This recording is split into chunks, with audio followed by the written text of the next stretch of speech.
This is BMW's most serious middleweight adventure bike yet, the F900 GS, a motorcycle that's leaner, lighter, bit more powerful and more purposeful than the F850 GS it replaces. And today, we are going to find out how well it performs where most people will actually ride it, on the road. Now, the BMW F900 GS is clearly built for off-road adventures.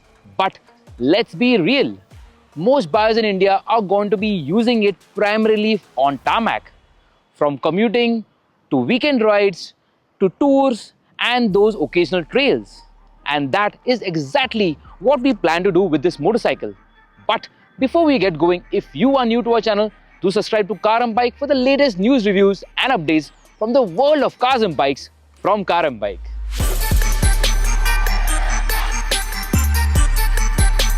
The F900 GS looks nothing like its predecessor, featuring a new, cleaner design with a sharp beak, slim bodywork with an exposed subframe, a plastic 14.5-litre fuel tank that replaces the aluminum one from the previous model is both lighter and more crash resistant. The motorcycle also gets a new lighter swing arm and an acropovic end muffler that adds to the look. In the flesh, the F900 GS has a stance that draws attention. It looks like it's ready for a Dakar rally stage even while it's parked. The quality levels are top-notch and everything feels purposeful and right in place where you need it to be. However, what does come as an eyesore is the LED headlamp, which is the same one that you get on the G310 GS, and the brightness is also not that good when it comes to its operation. Secondly, the tail section is a bit too slim compared to the rest of the motorcycle. The dash, for instance, is the same as before at 6.5 inches with an UI that is very user-friendly. With connectivity built in, you can control music, calls, navigation, everything. BMW likes to go with the modular approach, which means the F900 GS can be spec'd according to your requirement. This test unit is the standard version and it isn't spec'd according to the international model that comes with premium cycle parts, features and equipment. Here you get 4 standard riding modes: road, rain, dynamic and enduro, and you also get the additional Enduro Pro mode where the option is provided to tweak the riding mode.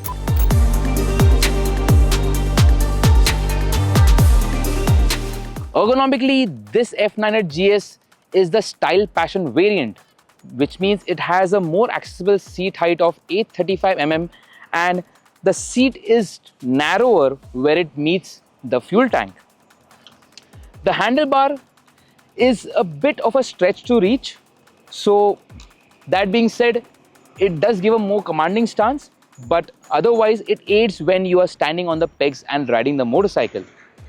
Apart from that, taking the bike off the stand, for a rider of my height, which is 5'7", I am almost able to flat foot, but given the overall size of the bike and its weight, I would have preferred a bit more footing when it comes to sitting on this motorcycle.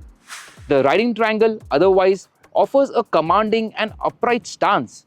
The seat is rally styled and the windscreen is non-height adjustable but manages to deflect wind away from the rider pretty well.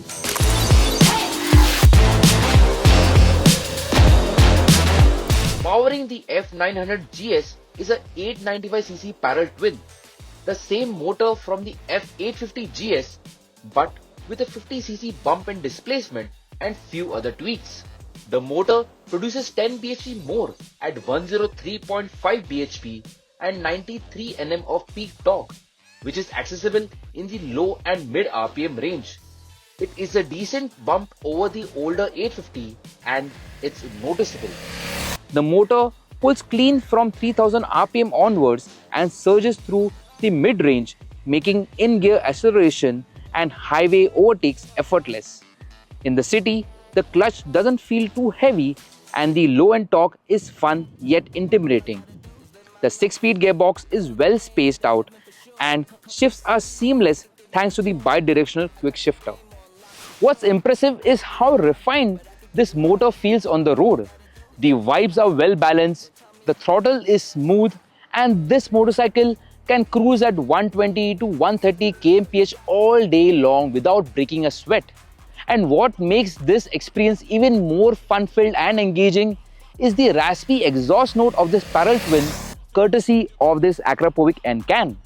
Not only does this sound good, but at the same time it also helps in shedding some weight as well.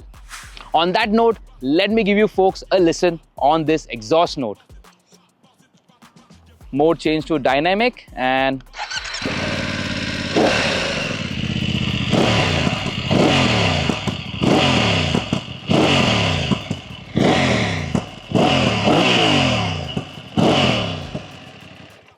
there's a pop, lots of pop rather, and it's a very raspy exhaust note that only eggs you to twist the throttle more. What do you guys think of the exhaust note? Do let us know in the comments.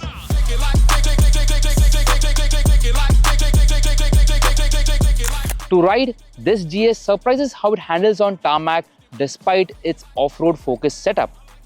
Now this one gets a 21-inch front, 17-inch rear, cross-spoke wheels that are fitted with Metzeler Karoo 4 dual-purpose knob pattern tires, and you get ample amount of grip at any given time. This test bike is the India spec version kitted with non-adjustable USDs and rebound and preload adjustability for the monoshock at the rear. There is also 25 mm less suspension travel compared to the top spec variant that comes with adjustable suspension and more travel.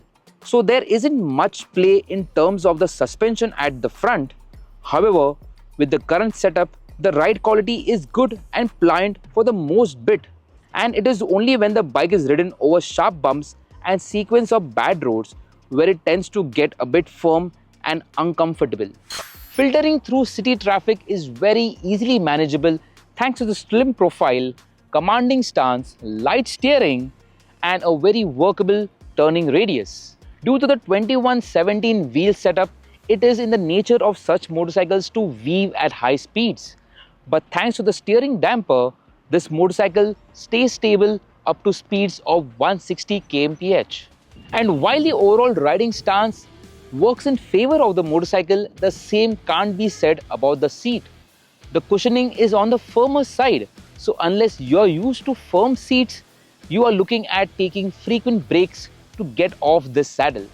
And as far as the brakes are concerned, the F900 GS is equipped with dual disc up front and a single disc at the back. The braking performance is very good. The bite is strong yet progressive, allowing you to modulate the brake pressure.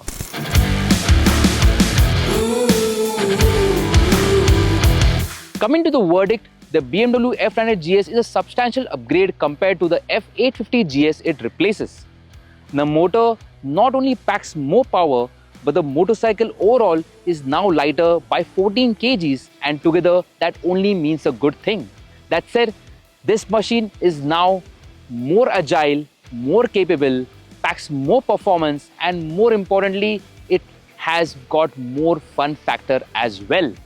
Considering the fact that BMW brings its motorcycle to India via the CBU route at a very competitive price tag, it's a very valid and a very solid proposition to consider, especially while it undercuts its closest rivals like the Triumph Tiger 900 and the Ducati Desert X. The F900 GS might be meant for off-roading and trails, but is just as competent when it comes to riding on tarmac. Refined, powerful, packed with tech, the F900 GS is not just an adventure bike, it's a versatile, all-round companion for riders who want capability without compromise. And that's all on the BMW F900 GS. I really do hope that you have enjoyed this video, and if you have, do give it a like and do share it with your friends. I am Janak Saurabh and I will see you in the next video. Thank you for watching Car and Bike.